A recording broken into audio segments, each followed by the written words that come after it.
What's up, guys, and thank you so much for watching another review from Sterling Tech, guys. Some gameplay for you. We'll give you an in-depth review and try and give you our thoughts on why Terminator Resistance wasn't as good as we'd hoping it for it to be, or wasn't as good as we were expecting it to be. Just to give you a few facts on the game, guys, Terminator Resistance release date was November the 15th, 2019. Genre is a first-person shooter, mode is single player, developer is Teon, platforms are Windows, PS4 and Xbox One. Depicted, the story is based on the original Terminator film and the Terminator 2 Judgment Day film, so just those two films, guys. It doesn't actually go any deeper into the other sequels that followed. The gameplay is set in post-apocalyptic 2028 Los Angeles. You will take the role of a protagonist, John Rivers, a soldier in John Connor's resistance army, who is fighting against Skynet's killing machines. Jacob finds a small band of friends and forms a resistance while trying to protect them from infiltrator units, Terminators disguised as humans.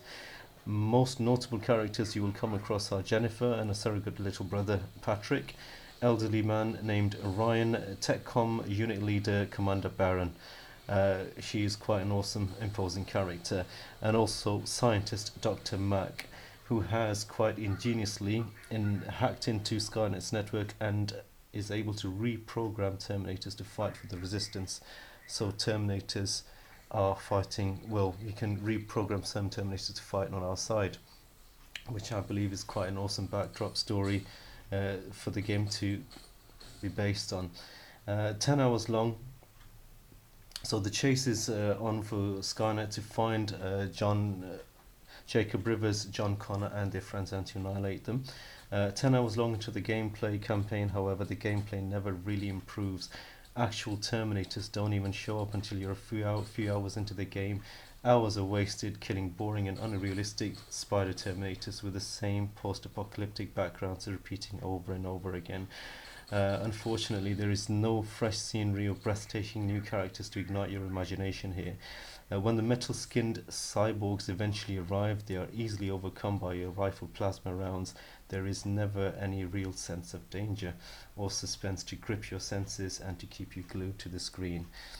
Too many explosive barrels are conveniently located, and enemy highlighting thermal vision, which allows you to see Terminators even behind walls, makes the game far too one-sided in the player's favour.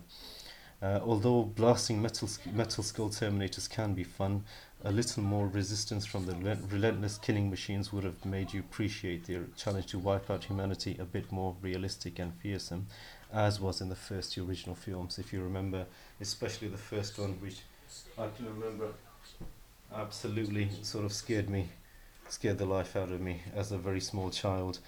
Just to give you a quote from an iconic line from Kyle Reese, as he says to Sarah Connor in the original very first Terminator film: a Terminator cannot be bargained with, a Terminator cannot be reasoned with, it does not feel pity or remorse, and it absolutely will not stop until you are dead. Again, that type of storyline is what we needed to continue here, just to give us a bit more fear and intimidation. However, on the plus side, menacing mechs and hunter-killer drones do appear in the second half of the gameplay to give it a much-needed boost, but they also seem to be easily dispensed with by a hugely powerful plasma rifles. New innovations like noise-making gadgets encourage a silent approach to the Terminators where they can't hear you coming. Are welcome. Also, time slowing during shootouts are welcome innovations to the game, but overall, the massively powerful plasma rifles again are more than enough to get you through the game just by themselves.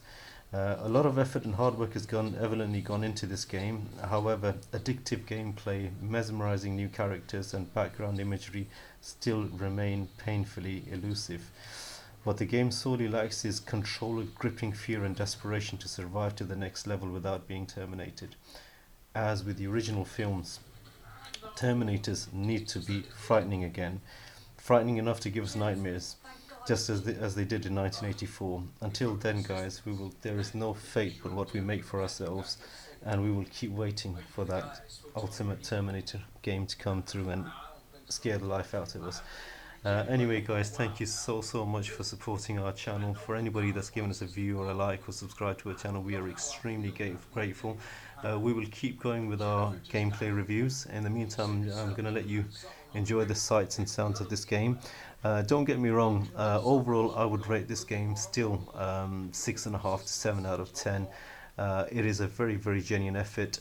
If nothing else, then you can just enjoy blasting the hell out of Terminators, listening to Brad Fiedel's iconic theme tune of the films, and it's still a very, very enjoyable game, although it just nags in the back of your mind that it could have been just that little bit better with the sort of resources that we have available these days. You would expect a bit more, but anyway guys, I'll let you enjoy the sight and sounds of this awesome game. Hope you enjoyed this review. Please be kind enough to like and subscribe. Please, a huge shout out to all my young drivers. Thank you so much for your support, guys.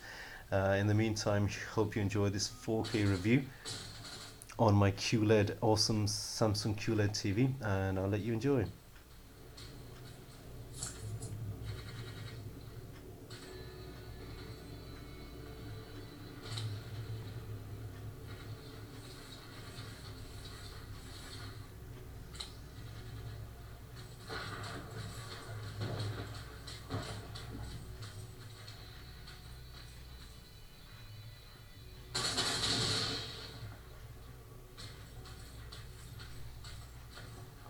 Anyone there?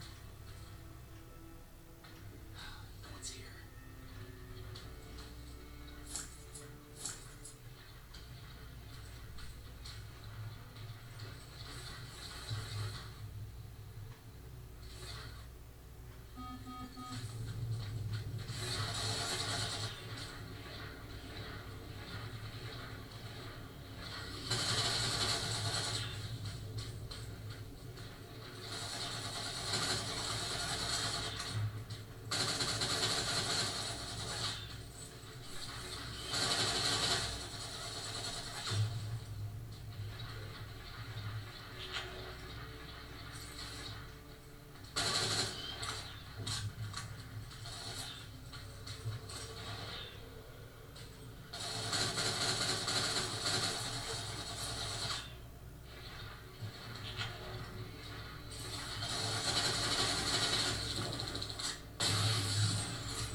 Is anyone here?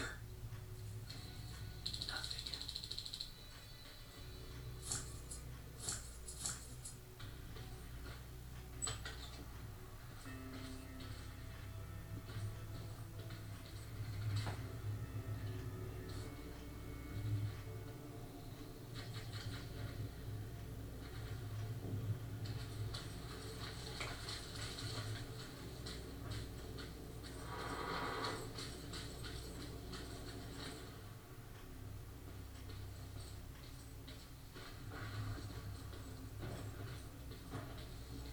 Anyone in here?